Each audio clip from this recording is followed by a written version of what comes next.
পাকিস্তানৰ কোনটো SIT পাকিস্তান লিংকৰ বিষয়ে কি ক'ব? 10 ফেব্ৰুৱাৰী 10 ছেপ্টেম্বৰ SIT ৰিপৰ্ট নে বেলেগ SIT ৰিপৰ্ট না 10 ছেপ্টেম্বৰ ৰিপৰ্টটো ক'ত গ'ল এই 10 ছেপ্টেম্বৰ ৰিপৰ্টটো ক'ত গ'ল এই 10 ছেপ্টেম্বৰ ৰিপৰ্টটো এতিয়া 8 ফেব্ৰুৱাৰীত এতিয়া মুকলি কৰিব বিচাৰিছে নেকি নে কিবা আকৌ তাত কিবা তেল মছলা আৰু সোমাই দিছে মুখ্যমন্ত্ৰী মহোদয়ে অসমৰ ৰাইজক চিনি পোৱা নাই মুখ্যমন্ত্ৰীয়ে ভাবে যে অসমৰ ৰাইজৰ বিবেক নাই মুখ্যমন্ত্ৰীয়ে ভাবে যে অসমৰ ৰাইজক ৰাজনৈতিক জ্ঞান নাই কিন্তু অসমৰ ৰাইজে সব কথা জানে মুখ্যমন্ত্ৰী মোক চিনি পোৱা নাই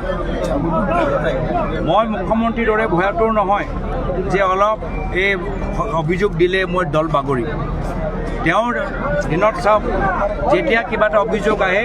আছু এৰিব কংগ্ৰেছ এৰিব পৰৱৰ্তী দিনত বিজেপি এৰিব তো হিমন্ত বিশ্ব শৰ্মা ডাঙৰীয়া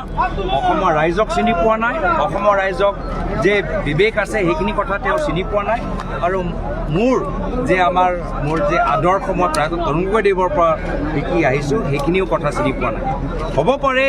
এই যে 10 ছেপ্টেম্বৰ তেওঁ যে অলপ